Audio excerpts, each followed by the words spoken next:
கோவை குண்டுவெடிப்பு குற்றவாளி பாஷாவின் மரணத்திற்கு அரசியல் கட்சியினர் சிலர் தெரிவித்த கருத்துக்களால் சர்ச்சை கிளம்பியுள்ளது. இது தொடர்பாக மத்திய உள்துறை அமைச்சர் அமித்ஷாவின் நடவடிக்கை என்ன என்ற கேள்வி எழுந்துள்ளது.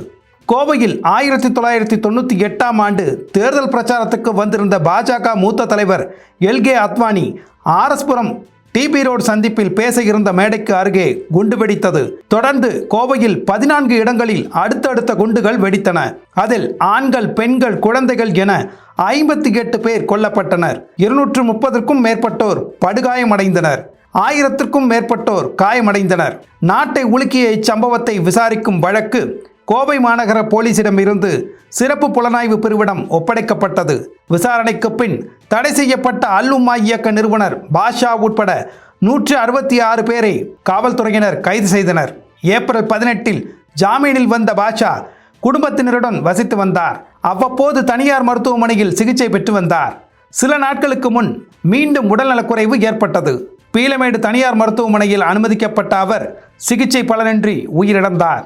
இந்த நிலையில் அரசியல் கட்சியினர் சிலர் வெளியிட்ட இரங்கல் அறிக்கைகள் கோவை மக்களை கொதிப்படைய வைத்துள்ளது.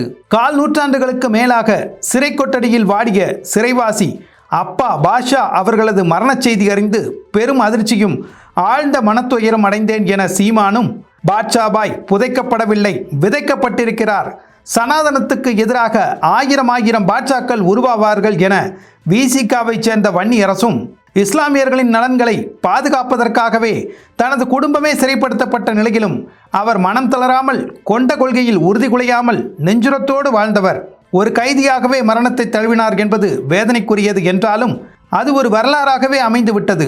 அவரது மறைவு இஸ்லாமியர்களுக்கு நேர்ந்த பேரிழப்பாகும் என திருமாவளவனும் இரங்கல் தெரிவித்துள்ளனர். குற்றவாளி என்று நிரூபணமான ஒருவரை வெறும் ஓட்டு வேட்டைக்காக இஸ்லாமியர்களின் தலைவர் போல அவரை பிம்பப்படுத்துவதும், சனாதன சக்திகளுக்கு எதிராக போராடினார் என்று இஸ்லாமியர்களை இந்துக்களுக்கு எதிராக திருப்பும் வேளையிலும் அரசியல் கட்சிகள் சில இறங்கியுள்ளது அதிர்ச்சியை ஏற்படுத்தியுள்ளது. காஷ்மீரில் ஒரு தீவிரவாதி இராணுவத்துடன் நடக்கும் மோதலில் கொல்லப்பட்டால் கூட அவர் இஸ்லாமியர் என்ற அடிப்படையில் அந்த இறப்பிற்கு இரங்கல் தெரிவிக்க மக்களை தூண்டியது போல தமிழகத்திலும் சில அரசியல் கட்சிகளின் தூண்டுதலில் இம்மாதிரியாக சமூக அமைதிக்கு குந்தகம் ஏற்படும் வகையில் இரு சமூகங்களுக்கு இடையே மோதலை தூண்டும் வகையில் பேசுவதை அனுமதிக்க கூடாது என சட்ட வல்லுநர்கள் தெரிவிக்கின்றனர். இந்திய தண்டனை சட்டம் பிரிவு 153A பேச்சாலோ எழுத்தாலோ அல்லது சைகையாலோ மத, இன, மொழி, சாதி, சமய சம்பந்தமான விரோத உணர்ச்சிகளை தூண்டிவிட முயற்சி செய்வது குற்றமாகும். அத்தகைய விரோத உணர்ச்சிகளால் பொது அமைதிக்கு பங்கம் ஏற்படுத்துவதும் குற்றமாகும் என்று சொல்கிறது. எனவே இந்த பிரிவுகளின்படி இம்மாதிரியான நபர்கள் மீது வழக்கு தொடுக்கப்பட வேண்டும் என்ற கொந்தளிப்பும் எழுந்துள்ளது. காஷ்மீரில் பிரிவினைவாதத்தை வேறறுக்க மோடி தலைமையிலான அரசு பல்வேறு நடவடிக்கைகளை எடுத்து வருகிறது. நிலைமையை சீராக்க உள்துறை அமைச்சர் அமித்ஷா கடும் முயற்சிகள் எடுத்து வருகிறார்.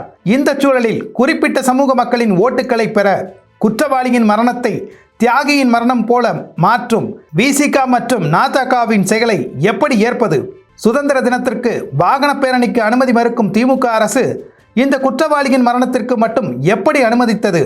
எனவே உள்துறை அமைச்சர் அமித்ஷா உடனடியாக நடவடிக்கையில் ஈடுபட வேண்டும் என்ற குரல்கள் ஒலிக்க தொடங்கிவிட்டது குறிப்பிடத்தக்கது.